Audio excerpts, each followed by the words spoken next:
Welcome to The Source with your host, Dr. C.T. Curry, and co-host Coby Owens. News all across the nation. The Source. Stay in the loop in the city of Wilmington, Delaware. Work together for change in the community. A call to action to find the resources. The Source. The latest in news.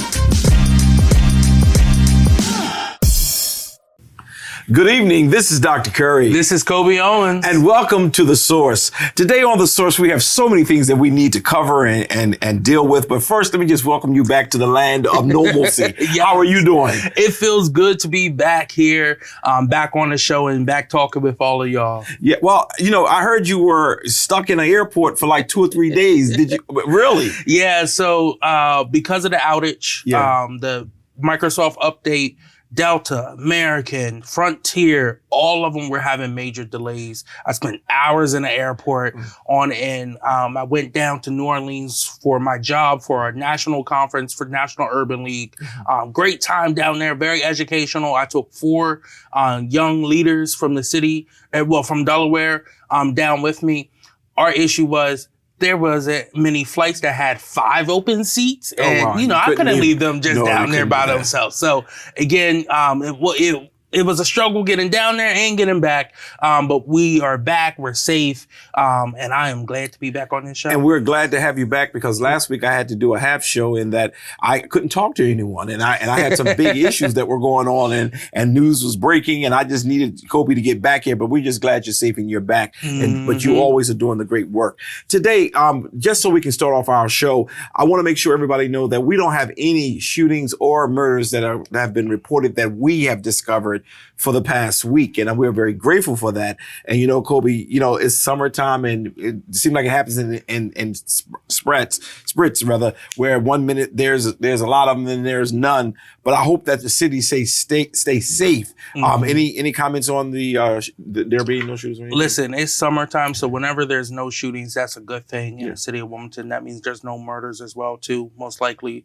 And again, it's just making sure our communities are safer. Yeah, and by the way, I've been riding around. I've seen more police presence, though. Yeah. Not saying that that's the solution, but I have been seeing more police presence. So maybe that is helping whatever they're doing to get things in order. I do want to just turn our attention because those who are watching us and it's been flooding the news. VP Kamala Harris. Oh, my gracious. Yes. Before I even get you started, I just want to say, Donald Trump said that he is the divine one and God saved him from the bullet. Let me just bring a little humor in this. I believe God did save him from the bullet, but it wasn't so because he's a divine one, but because he needed to see how it looks to go up against an African-American female. He's throwing a whole lot of stuff at her, but he's going to see he's going to get whipped. Yeah. I believe that with all my heart. Let's talk a little bit about Kamala Harris and some of the things that are. Yeah, so we haven't got to talk about this since it all went down, but the president of the United States, Joe Biden, Delaware's Joe Biden, has decided to step down from the presidential ticket for re-election. And 5 minutes after he made that announcement and put out that statement, he endorsed his vice president, our vice president as a nation, Kamala Harris, to be the next president of the United States of America and to be the Democratic nominee. There was rumors that this may happen. There was rumors of other individuals wanting to mount a campaign if it did come to that. And the interesting thing is you did have some governors who were sitting and waiting, thinking about, okay, it's an open convention now. Maybe I have a chance to make this move. You had individuals like Gretchen Whitmer, who's the governor of Michigan. You had individuals like California's own governor, Gavin Newsom, who was making moves. J.B. Pritzker, who was making moves to potentially position themselves as alternatives to Joe Biden for this upcoming election in 2024. But what they found out very quick is even though DNC members supported and loved Joe Biden, I'll say this, our Black Caucus members made it very clear that what we are not going to do is skip over Black vice president to nominate someone else. If we as Americans, millions of Americans voted her in to be the second in command, if anything happened to Joe Biden, she would take over. Right. That's our faith in her already. Yeah. So they learned very quick in their coalition building that those coalitions weren't standing up strong against a power that had united people across the base. You had young voters, young DNC members very excited. You had progressives very excited. You had African Americans, AAPI, all of them were very excited. Not because they didn't believe in Joe Biden anymore, but because they realized the historical feat that we can now accomplish by electing the first woman and the first Black woman to the highest office in the land. Yes. And you talked about it a little bit. Donald Trump has lost to a Black woman a lot of times this year. Yeah, for the last couple of years. Yeah. So all I'm saying is maybe he has one more in him. Yeah. Well, he got one more in him because he's gonna get one more. The energy that I'm seeing in the party, not just in Delaware, not just in Louisiana, not just, in some of the safe states, but the energy in Philly and in Pennsylvania, the energy in North Carolina, the energy in Michigan, the energy in Georgia, the energy in Arizona has completely changed. You had people who were going to vote against Donald Trump who are now going to vote for something. I got you. So we have a process with the DNC, the Democratic National Convention or Committee, where the convention delegates select the nominee, and that's what voting is based off of throughout the primary system. Because we've all been released, and I'm a unpledged delegate. And what that means is I'm an automatic delegate because of my position as vice chair of the Democratic Party. So I could vote for whoever, right? I have the freedom to do that. I'm not bound by how our primary vote went. We cannot vote on the first ballot as if a certain nominee doesn't already have 51% of the delegates pledged for nomination. So we had to nominate Kamala Harris to be our nominee. And I was so happy to be one of the first in the entire nation to send in my nomination form for the vice president to be our nominee. And now today, before I came on this show, I submitted my official ballot to vote for her to officially be our nominee. And come November, but to officially be our nominee for the Democratic Party. Yes. It's a very fast-paced process because of the timing period and because we're also against a deadline of August the 7th of having to get on the Ohio ballot. So again, I'm super excited about that. At the time of this filming, she has not selected a vice president nominee. Yeah, and before you go there, because I'm going to ask you your projections on who you think that is, let me just start off with a lot of the information that you shared with us. We are excited. We are very excited, not just, again, Delaware, but across the nation to see. Now, with you, well, when we get together as a group, we always make things happen. I think you were absolutely correct in your assessment when you shared how there were people who were positioning themselves, but when they saw the force and the power of that which had come together, they decided to relinquish their desires for this moment. And I think that's really, really powerful, and I think that's really, really good. Kamala Harris has been attacked, and we're going to go at different parts of this. She's been attacked, and then even just yesterday, before the filming of this show, Donald, why can't we find another name for him? But Donald decided that he would, go at her and then do the birther thing again. Why do you think he's there?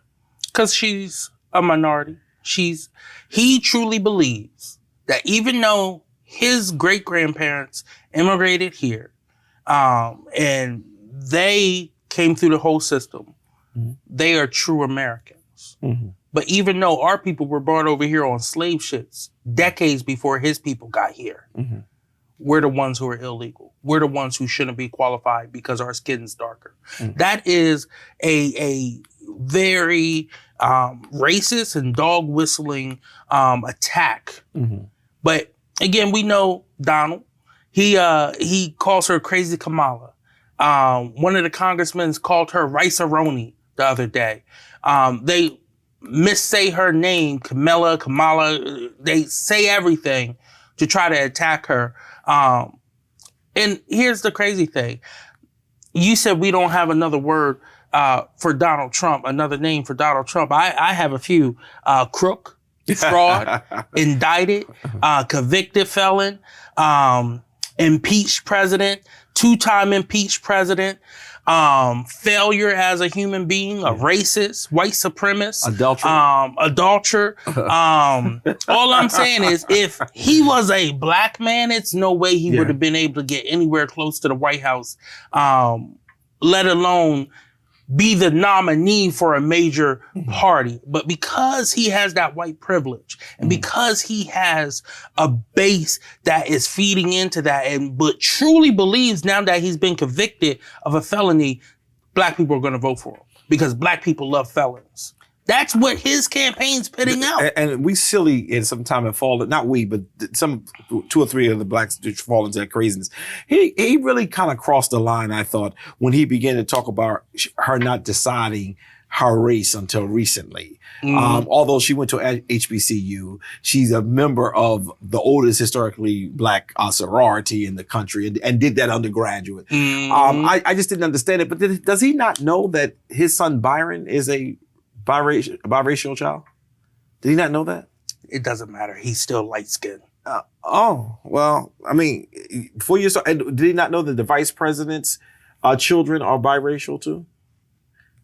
Because the vice president I'm talking about it was married to Indian American. What was J.D. Vance? Yeah, J.D. Vance. I mean, so why does he play these? I mean, I guess I'm asking you questions that doesn't make sense because he just played these stupid games, but she is on fire.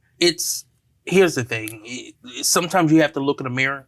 But I don't think Donald has looked in the mirror in a very long time. Yeah. Because he believes he has so much money he could say and do whatever, and it does not apply to him. Yeah. Well, the Supreme Court told him he's supreme.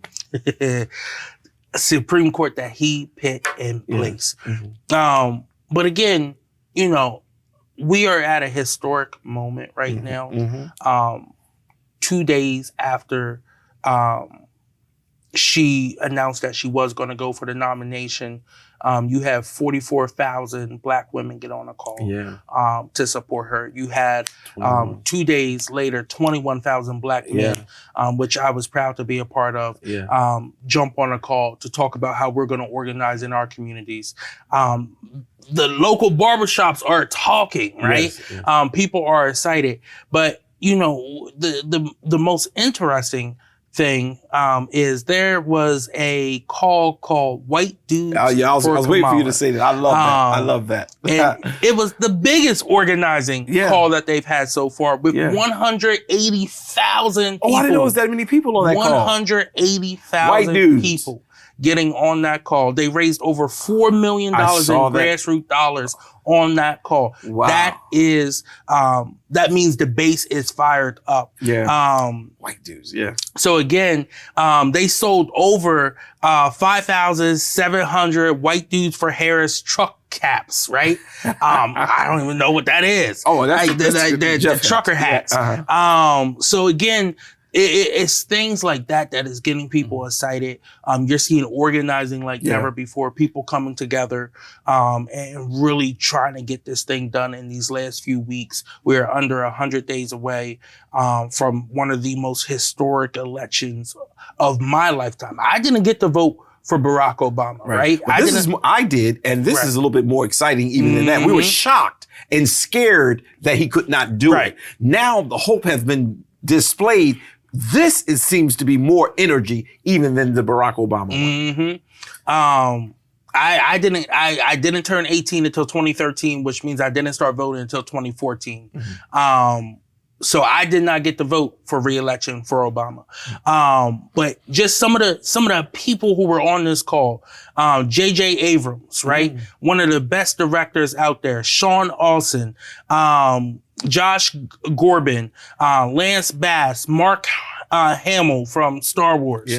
These are the people who helped organize and get this done. Again, this is going to be a very exciting time. And then there was, of course, the politicians. One of my favorite politicians of all time, one of the only people I would go down south for and work with, former Senator Doug Jones, who I felt as though should have been our AG. Historic. He prosecuted the individuals who firebombed the church down in Birmingham and killed those 4 young girls. Steny Hoyer, who used to be the majority leader from Maryland. You had Adam Schiff, who was running to replace Dianne Feinstein out in California. Mitch Landrieu, the former mayor of New Orleans. And the Landrieu family is very popular down in in the rural South, but especially Louisiana. You had all these people doing the organizing. So especially super excited about this. Then on the other end, the vice president has been endorsed by the unions. Just saw that yesterday. Progressive groups. And one of the progressive groups that endorsed was the Working Families Party. They endorsed her. The national director, Maurice Mitchell, who's a good friend of mine, came out and said that, one, this isn't just about a one-party thing. This is about a coalition coming together to say, we know what's right and we know what's wrong. We have faith that she's going to do the right thing. She has shown us to do the right thing. And when she has messed up, she has listened to the people and worked with the people to make corrections. That's the type of person we want in office. We don't want a dictator. So again, groups are coming together to support her. And I think one of the mistakes that Biden campaign did, and I'm going to just fess up to this, is that they did not allow her to shine. Oh, yeah. They kept her hidden. She came out of that darkness as if a light had been beamed. And I'm very grateful for that. And I'm very thankful. And I'm just going to ask those of you who watch us every week to pray for her. Pray for her safety. Pray for her peace. Pray that her body holds up, that she may be able to go up against this giant, because they're looking for a reason to go at her. But she has been great. Absolutely. Absolutely. And before we close out, I do want to talk about the VP. That's got over there. So me personally, who I wanted, who I thought would have been a great fit with her. They already have a friendship from when they served as AGs together, was the governor of North Carolina, Roy Cooper. He was being vetted, but then he dropped out. And I think, again, he had to make that tough decision to drop out of the consideration, because he knew if he would have became VP, anytime he stepped outside the state, Mark Robinson, who is the Republican Black lieutenant governor running for governor, would step in as acting governor and would have full power to do whatever he wanted while he was out of town. So if it was for an hour or out of state, if it was for an hour or for a week, he would have full power. He has said that slavery didn't exist. He is a extreme MAGA Republican. I know, he's crazy. So again, he made that hard decision to stay in his state like he has been these last 4 years. And unfortunately, he won't be on the ticket. I thought those two would have been excellent together. But it is my prediction right now, and again, it hasn't been announced yet, that the VP will be Josh Shapiro, governor of Pennsylvania. That's my pick too. He is a former attorney general. I believe he was a state rep or state senator up there as well too. But I believe he will be her pick for a few reasons. One, I have some friends who work on Wall Street who are high up, and they are being asked to donate now. Why? Because there is a FEC, which is what you have to follow, campaign election laws, that bars individuals who work for financial institutes from donating to governors. And if that governor is running on a federal ticket, it then applies for the federal ticket as well too. That's why governors don't get as much money from those institutions when they are running. What that means is the top two people being vetted who are left is a governor, Josh Shapiro, and a senator, Mark Kelly. If they're being asked to donate now before that announcement happens, that means it's probably going to be a governor. Also, there's a rally on Tuesday in Philadelphia. But I think I'm always open to elements of surprise. I am too. But I just hope it's not a surprise. I am too. And they're asking for DNC members to come up from different states, people to rally from different states to go up and support. Are you going to go up? I haven't made that decision because it is during working hours, so I would have to take off. But again, I have been asked to come up. I was with her when she came to the campaign office. We got to hold hands and talk about we're in this fight together. I am thinking about going up because it is going to be a historic moment, but I got to see how much time I got left off. Yeah. All right. We're going to take a quick commercial break and we're going to come right back. And when we come back, we're going to be talking about the investigative report that I had shared with you all regarding the opioid money that was mishandled allegedly. We'll be right back. Hey, this is Pastor Curry, pastor of the East Zion Fair Baptist Church, Wilmington's most exciting church, the church that love ya and anything you can do about it. What we're going to do today is we're going to have a real good conversation. I'm excited. Come on!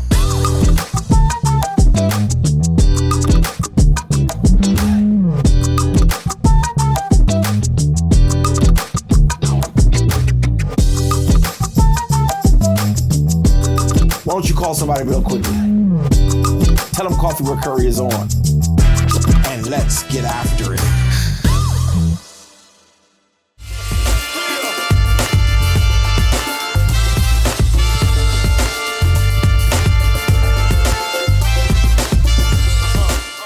And we're back. Last week, my good friend Coby and co-host wasn't here, and I wanted to do some investigative work as it relates to the alleged charges that Matt Meyer, who is running for governor, launched against Bethany Hall Long, that she had mishandled money as it relates to the opioid money that was given. Now, what we're going to do is we want you to see the video, and then we're going to come back and talk about it. But there's yet more investigation that we have to do in order to get more facts involved. And this is serious because, you know, if people are paying other people to vote for them or to convince people to vote for them by distributing money to them, that may be a problem for people like me who believe everybody should get things done fair and equitable. So we're going to look at this real quick one more time, and then we're going to come back and we're going to discuss a few details that I want to share with you. Okay, you ready? Yeah. Well, Coby, on the video, Matt launches a very strong allegation. Mm-hmm. And the allegation is that the money that was sent to our state for the opioid crises was managed. What I need you to help me with, and those who are watching us, share with us the process of both, because I don't want to seem like I'm on Matt's side. I know Matt was in charge of some money that was given to the ARPA funds. Mm-hmm. And I haven't heard anything wrong with what he's done with that money, but she co-hosts a group, money that was sent in, but I am hearing some buzz about people getting it and did not deserve it. But just tell me a little bit about the process, I guess. Yeah. So one, There was a settlement done a few years ago. I believe it was filed in 2020, ended in 2022. And what happened was it created the settlement fund. Delaware got over $300 million and is to be distributed over the next few years. I believe it's $30 million per year over the next 10 or 12 years, right? So what Delaware did was set up a commission to kind of oversee where this money was going to go and how it's going to help the community. Okay. It is co-chaired by the Lieutenant Governor, Bethany Hall-Long, and our Attorney General, who was a part of the lawsuit, Kathy Jennings. Now, there's multiple committees: Behavioral Health Resource Committee, Budget and Reporting Committee, Equity Committee, Governance Committee, Public Outreach and Community Input Committee. It's the Governance Committee that has a say over where some of this money goes, as well as the other, right? So they give out grants to individuals. As of right now, there was an audit done of the Kent County nonprofit called Code Purple. Code Purple, from what I know of Code Purple, they have been the organization that works with the homeless in the Kent County area. I first heard about them during Firefly. They used to collect all the tents and sleeping bags and pillows from Firefly and give it to the homeless in the area. Well, they received money, $290,000 of this opiate money. And there was a complaint raised that they're misusing the funds. Since then, there's been an audit into them that has not been released yet at this moment. But again, of the potential misuse of funds. There has been a request from the state auditor, Lydia York's office, to the commission for the memorandum of understanding, the MOUs, for 11 additional grant recipients follow the alleged misuse of Code Purple. Now, they don't name what the 11 organizations are. I don't believe they're all because of just misuse. It's just some are capacity. Does the organization meet the capacity levels of which they got the money for, right? So again, millions and millions and millions of dollars are giving out. The Attorney General has come out and said that the commission should stop giving grants, put a freeze on grants. At that very next meeting, the commission members said, all right, we hear you.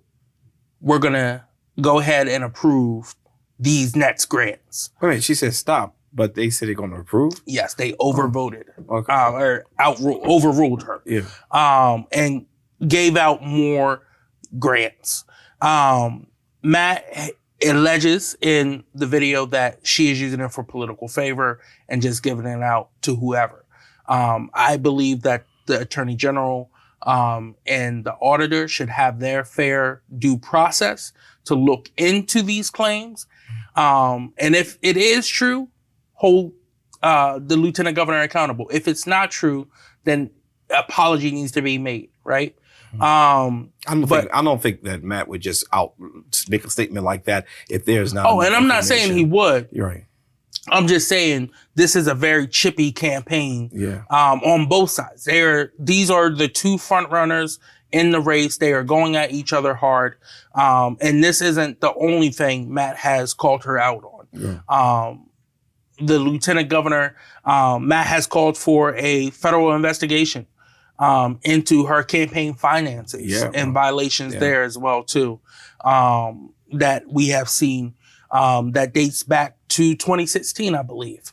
So again, with improper payments, credit card payments and stuff like that. So again, we do want a governor who understands the finances, right? We have over $1 billion budget. You need to understand our finances. You need to understand how to properly use money. And I think this is why primaries are so good, right? To have that checks and balance against each other to make sure we're getting the best candidate possible. But again, we're going to be following this story as it goes forward. Yeah, and I'm just really concerned that where there's smoke, there's fire. Now, that's not based out of facts. That is based out of facts. But what I'm seeing in this situation is that it seems like he levied these charges against her because there is some proof there. He named some names in that. And I don't have to get back into naming the people that he said. I hope and trust, but let me just say this. When he named the names he named, her response was egregious. Yes. I mean, she said she stood by people at cemetery. That was not the issue. We all have stood by people at cemeteries when their child have died of opioids or whatever reason. The fact is, did you give money to funeral directors? Did you give money to whoever inappropriately? Not about is sensitive to me and people die every day. And sometimes most times it is very difficult because you got families you're dealing with. And I just think this is just a little bit too much. And she has because she's had problems with finance. She just got so much going on with the finances. What's going on? Is it the people around her? Is it her?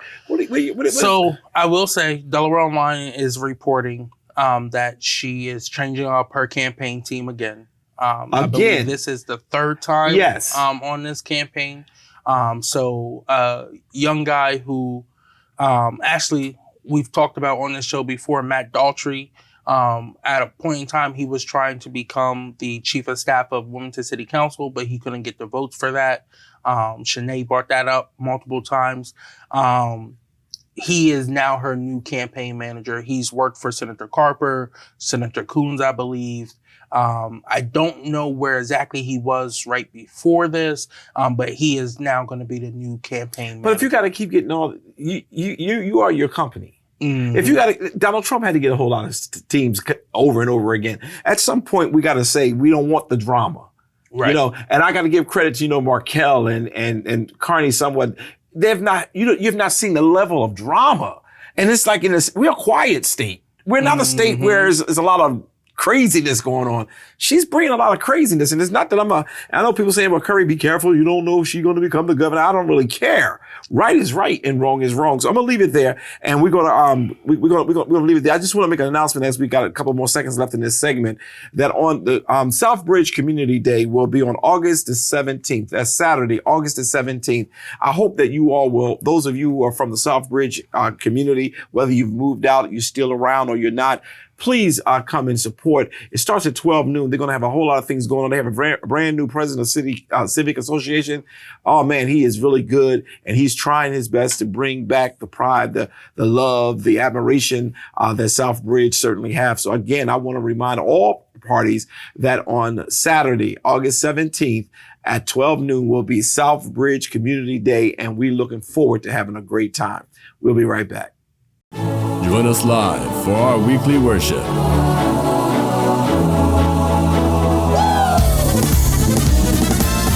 Every Sunday at 8 a.m. on Facebook and YouTube.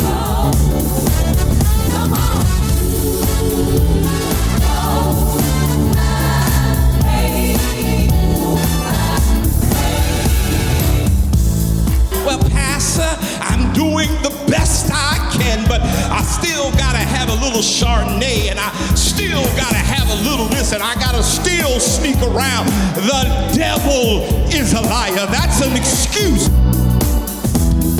Wilmington's most exciting church. Hello, I'm Marcus Henry, and I'm running for Newcastle County Executive. I spent over 20 years working in state and local government, trying to bring the good programs and services you deserve here in Newcastle County. Please support my campaign.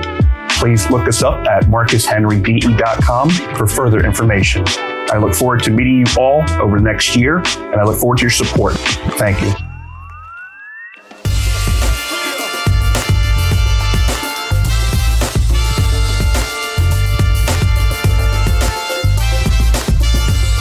And we're back. Well, Coby, what's going on with the Coby Corner? Yeah, so I want to talk about something that has starting to catch on.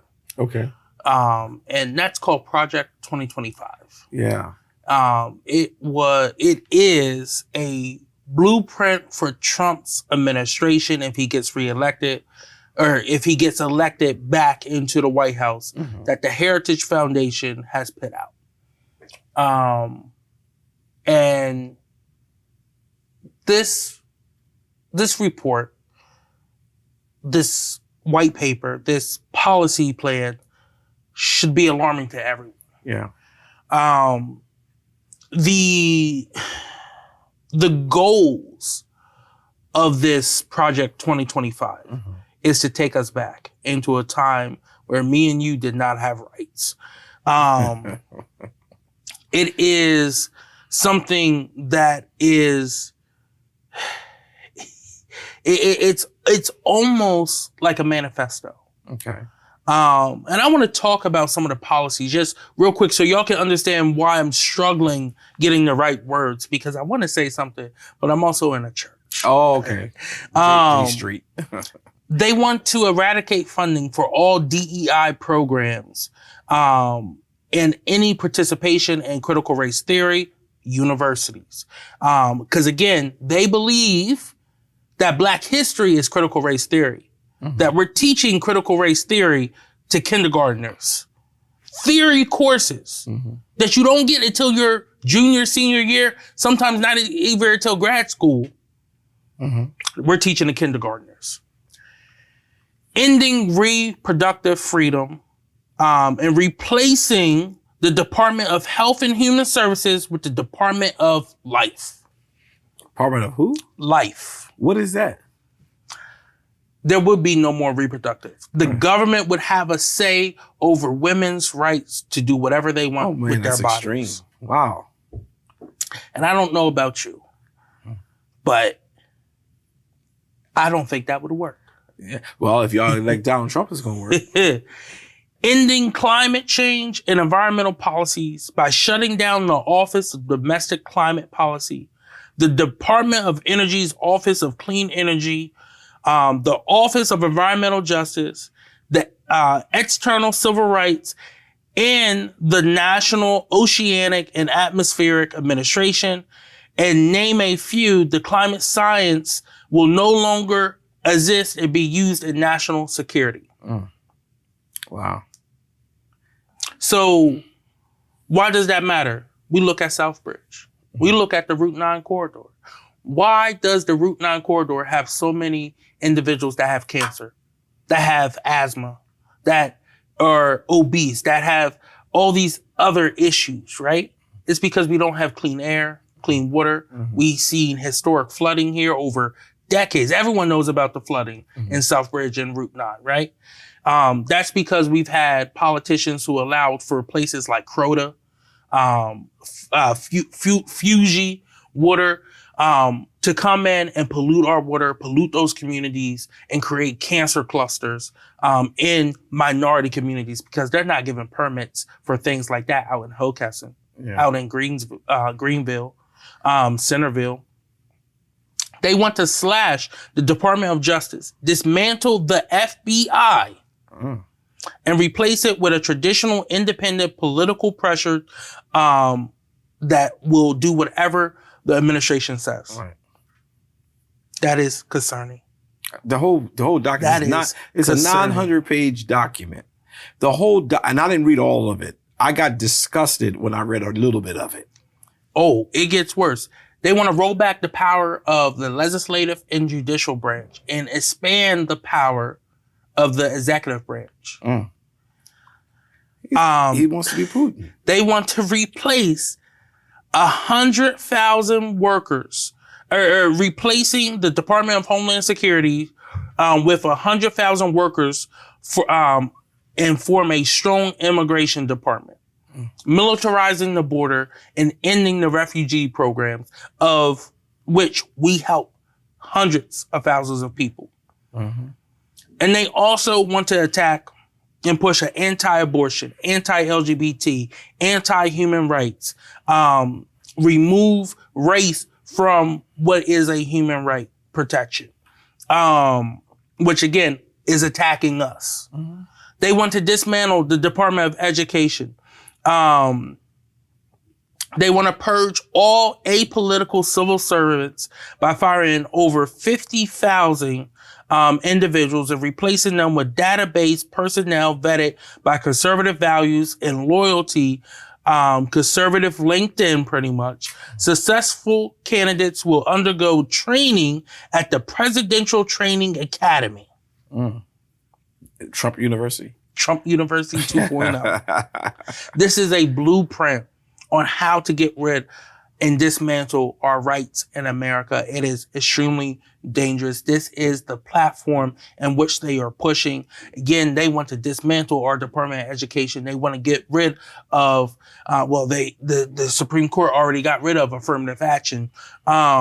This is what they are pushing for. They want to get rid of federal housing aid. They want to get rid of these programs in which they call socialist ideas, where we're just giving money out. But what they're not going to get rid of is tax incentives to the rich, tax cuts for the rich. Mm-hmm. That's their group. You know, it's clear for those of you who are watching and saying, well, why are they talking about this? Because it affects our lives. It affects our lives in a very dangerous way. Who become president of the United States next will set the tone, whether it'll be a place of doom and destruction. For those of you who watched the Coffee with Courage today, I spent some time as a team gave me questions, and we spent time trying to say there's a difference between a demagogue and a prophet. And what Trump is doing, especially with this blueprint 2025, is that he's setting the pathway where he'll never not be president again. All that will be done away with. He's setting the tone where he would have ultimate power to do what he wants to do. We see what the Supreme Court has already done for him. But also, I now understand, Coby, why he doesn't talk policy, but all he does is call names and throw out accusations. Right. Because he don't want his real policies to come to the front. His real policies are 2025, that blueprint. But he keeps calling names. He keeps calling her name wrong. And the press, the media needs to stop feeding into him all the things that he's saying out of his mouth that is crazy. And let's focus in on, let the country see this report. No one's going to read shouldn't say no one. Most people will not read the 900 pages, but pull out of that 900 pages some of the very detrimental things and give the reference so that people will be able to see that this is dangerous. And we cannot go to sleep on this. And thank God for sending us a person who can give us some inspiration, who can give us some hope with it, and Vice President Harris, because at this point, it was going to be doomed, especially if Biden would have stayed in the race and not beat this guy. It would have been really a bad day in the neighborhood. So thank you for really kind of like giving us a little bit. People think that's a whole lot. No, he didn't even get, he hasn't even scratched some of the surface. What's in this document? Go and read it. It's all over the internet because it's a whole lot going on and you got to pay close attention. Next time Trump calls somebody a name, the next time he tries to say weird things so he can get press, don't pay it any mind. Ask what are the issues? What are the concerns? What is his policies on various things? And when you start talking that I gave more money to HBCUs and all this other stuff, we don't want to hear that. We want to hear where we're going forward because that's the key. Anything else you have on your plate today? Yeah. So one, I know we talked about it a little bit. The filing deadline has passed, and I just want to let everyone know, yes, I am running for Wilmington City Council 1st District. I'm super excited. This is the community in which I was born and raised in. It's the community that helped raise me. It's the community that I give back to constantly. I sit on the board of the POW Center, which is in the heart of the district, working with hundreds of families throughout the district.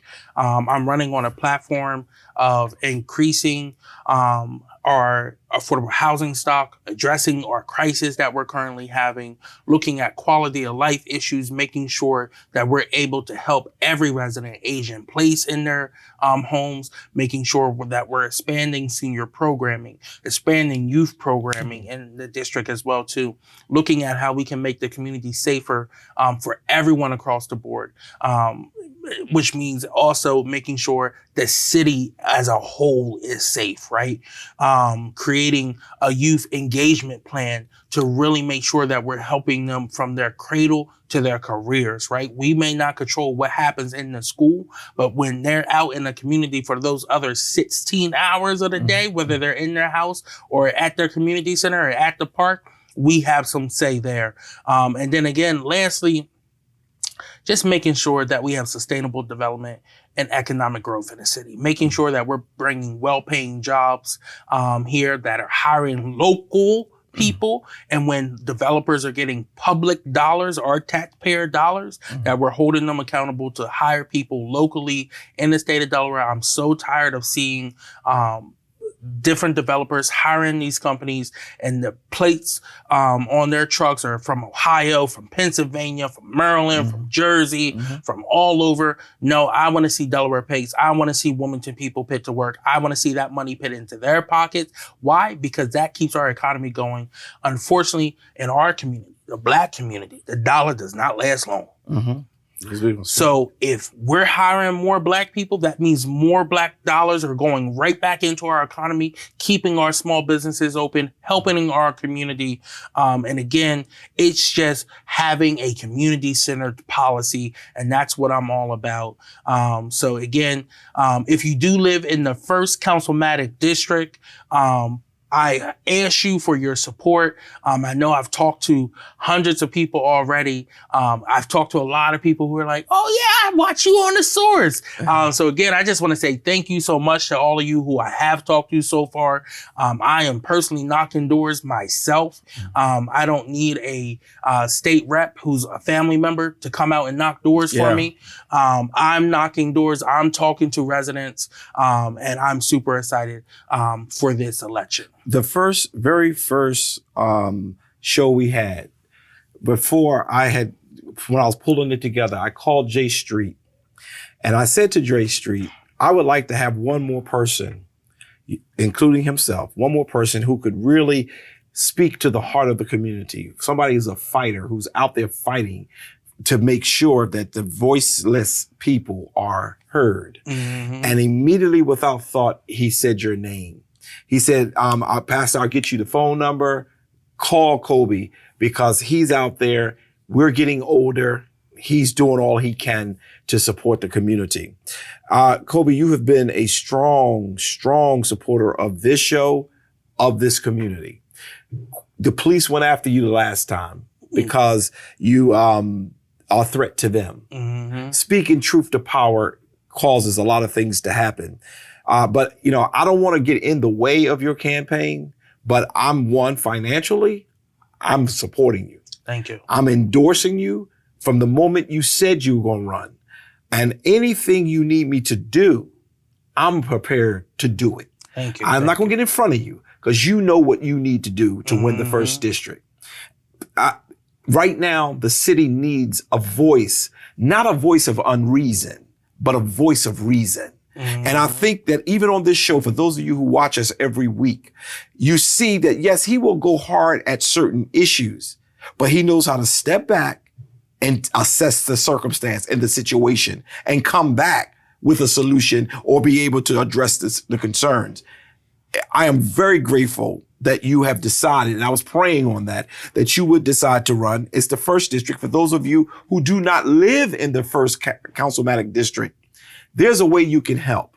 I'm doing this personally, and I was going to do a ceremonial thing and give him a check on the air, but I think that's just, he gonna get the money. You will see my name on his campaign filing. But there is a way that all of us can help because he needs, even though he's personally going door by door, he needs some dollars. He needs some help in that area. And a lot of times good people don't make it far because of the finances. People outspend them. How can we donate to your? Yeah, so my campaign committee is Friends of Coby Owens. You can either send a check or you can donate through ActBlue, which is an electronic donation. That's probably the easiest for most people. And if you want, I could put a QR code and you just scan it with your phone. It's on your screen right now. Use that. You just open up your phone and go ahead and push like you're taking a picture and go in. Mom, dad, grandmom, cousin, can I appeal to you? We need voices of reason. Coby has been a strong pillar as a young man. He's everywhere trying to make things happen. I don't want to get in his way. I don't want me to be the reason why he doesn't do well. I'm going to support him. If he says to me, Pastor, could you please go here? Could you walk with me? Whatever. I want to make sure my congregation, as well as those of you who are watching, take a moment and say, you know what? I'm going to support this young man. Even if I can't vote for him, because I can't vote for him, but I can send him some dollars. I can volunteer if he needs me to make some phone calls because I'm not too big to help. But I wanted to take this moment as he has announced it to just not be in a hurry, because for the last 3 years, selflessly, he has been on this show. He has been working hard, and he's been making sure you get facts as opposed to opinion. Some of the establishment doesn't like him. That's why you need to help and support him. So we're going to leave it there, Coby, today. I hope you hear him get that commercial going. Yes. Because I want to put it on all of my media. I want to make sure that people see you. I want to make sure that people know that you are running. And beyond the fact that you're knocking on doors, anything you need from The Source, Coffee with Curry, and even our Zion Fair time of praise and worship. We want to make sure that we make ourselves available to you because I believe in you. I believe in you, and you have such a you know how to balance. When we disagree, people don't see us like we're fighting. Right. And we don't agree all the time because you are a liberal and I am not. But he's not a liberal to a place where he is disrespectful. He's not a liberal to a place where he doesn't see no other options. I hope you will support him. We'll be right back. Hello, my name is Coby Owens, and I'm running for the Democratic nomination for the City Council 1st District right here in Wilmington. I am running on a platform of addressing our affordable housing crisis, making sure we're helping both homeowners and renters both live in this city, live in safe and affordable housing. I'm running on a platform to address affordable housing, but also looking at quality of life issues, making sure that our street signs are up, our streets are fit, our sidewalks aren't cracked, and making sure our communities are safer for everyone. And lastly, I am running on a sustainable development and economic growth platform, one that makes sure we're investing into our neighborhoods, and our best investment that we can make is investing into our youth, making sure that we are preparing them for our future. And then lastly, expanding senior programming to make sure that they continue to age in place right here in the 1st District, in the city of Wilmington. I'm doing this for y'all. Vote for Coby Owens.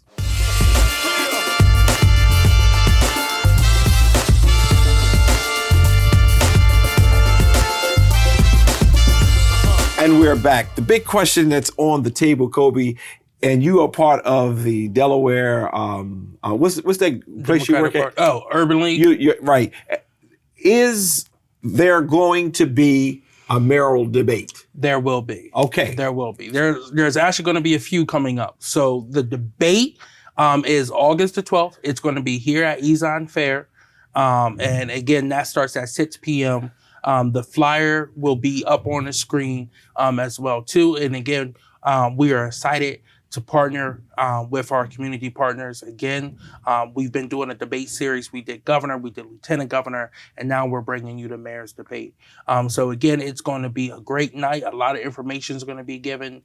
Both campaigns will have their teams out, but I also want to make sure that the community comes out. Yes. And that the community is there to listen to these candidates. And it's our job as an organization to reclaim our vote, right? And making sure that we are providing our community, especially minorities, with the proper information to gear them up for this upcoming election, not just in September, but we're going to keep doing this throughout November because this is such an important election cycle. And again, we are nonprofits all working together. We're just delivering information to you. We are not endorsing any candidate, but we are giving them the opportunity to come and talk about what their vision is. And then it's on us to make sure, us as a people, to make sure we are doing the right thing and voting for who best spoke to us and speaks to our values. Good. Well, we're going to look forward to that. And we are going to, we're going to stream it, but we're also going to play some excerpts like we did with the lieutenant governor's race here on The Source. Now, here's another question. Yeah. Will Donald Trump debate the prosecutor who's known for getting convicted felons? So he has had a bad track record going up against black prosecutors this year. It was funny because when Joe Biden was in, he wanted all these debates. Yeah. And now he has backed out. He had initially agreed to debate the vice president and now has said, "Oh, I'm not going to do it." Well, but yet, messing with ABC. But yet, he has a bunch to say about her. So, in one of her rallies the other day down in Atlanta, she said, "Well, how about Donald? You say it to my face." Yeah, if you got something to say, yeah. So again, I hope they debate. I would love that debate. I think that's the day if I got to preach, I'm going to cancel it out because that is going to be able to see the truth. She speaks. They tried to say she had a southern little swing to her voice because she was in Atlanta, but the woman is intelligent. The woman is smart. I am angry with the Biden campaign every chance I get because they hid her too long. She should have not been hidden. This woman is very bright. She's articulate and she's smart. Yeah. She is smart. And I'm watching how she's even playing. People thought she was going to come after Trump because of what he said. She did not. She just addressed it cool. And keep moving. Because you know what? When two people are arguing, one say they are sane, the other one say they are not, how would you be able to tell the difference? Right. And she played that well. Last thing I want to do, I've only got a couple of minutes left, and that is I want to talk about are there any other candidates? Are there any other candidates for mayor besides the two that we are aware of? No. So it's those two who are going to be doing the debate. Correct. Now, the governor, there's 3 individuals. Am I correct? So there is a few. There is 3 who are running on the Democratic side: Lieutenant Governor Bethany Hallone, County Exec Matt Meyer, and former Democratic Secretary National Wildlife Organization President Colin O'Mare. And then on the Republican side, there's 3 running as well too. Retired New York Police Jared Price, State Rep Mike Ramone, and Minority Leader Mike Ramone, and Bobby Williamson. Running on that side for governor. All right. Well, that's going to be interesting. City council. For city council, there are a few primaries. So I'll start council president. The 4th district, which is Councilwoman Michelle Harley, Councilwoman Yolanda McCoy, 6th district, and Councilman Nathan Fields. Those 4 do not have any primaries. Okay. They're automatically reelected. Okay. They will serve another term. For 1st district, there's 3 people running. Myself, Coby Owens, Vincent White, and Thea Lopez. For 2nd district, me. I did that. For 2nd district, there's 2 people running: Shanae Darby, who's the incumbent, and John Johnson Jr. Okay. For 3rd district, there's 2 people running: Don Farrell and Xanthia Oliver. Okay. For 5th district, there's 2 people running, which is a rematch from 2020: Brigida Fields and Christian Wilhauer. For 7th district, there's 3 people running: former deputy clerk of city council Peggy Brooks, James DeLocke, and Chris Johnson. And then for at large, there's 5 people running. And how many seats is it? 2, 3? It's 3 seats. So 2 people will be left out. Okay. You have Wayna Dobson, who has run before. You have Alex Hackett, who is a young and upcoming star. You have Danielle Covington, who is a pastor. And then you have someone who was appointed to city council, who's been working hard. You have Letitia Tish Bracey, who used to work for Senator Coons. And then you have Councilwoman Maria Cabrera, all running for that spot. And for those of you who are saying, well, I for that particular one, especially if you're in the city of Wilmington, well, who should we vote for? Because it's 5 of the 3. I can't tell you who to vote for because that would not be nice. But if I was voting, I would vote for Wayna. I think that she would be an excellent. She served well. She during time of need and comfort. People have really been able to depend upon her. She's very organized. I would vote for Alex Hackett. Great guy, man, full of energy. Yeah. Dell State graduate, just like that guy. And then I would vote for Bracey because she understands the government thing. That's what I would do. Now I can't tell you what to do, but if I were you, I would kind of like follow that trend because that trend says we got new. We got innovation, and it's going to be electrifying. Yes. But if you want to go with the old, that's your call. I'm going to leave it right there. Anything else from your corner? That's all I have. Anything else for the business of the source? No, not today. Well, I wish you very much well. Make sure I give you that check because people are going to be looking to see if I did what I said, and I do. And I want to thank all of you who watch The Source every week. We appreciate you. We have more news that are coming. And as we get into this heat of the primary and then the general election, I want you to stay tuned because we're going to have our spin on many, many different things. And I want to make sure that you are right there with us. Until the next time, God bless. Take care, y'all. You've been watching The Source with host Dr. C.T. Curry and co-host Coby Owens. Tune in every Sunday at 5 p.m. Thanks for watching, and don't forget to subscribe for the latest episodes.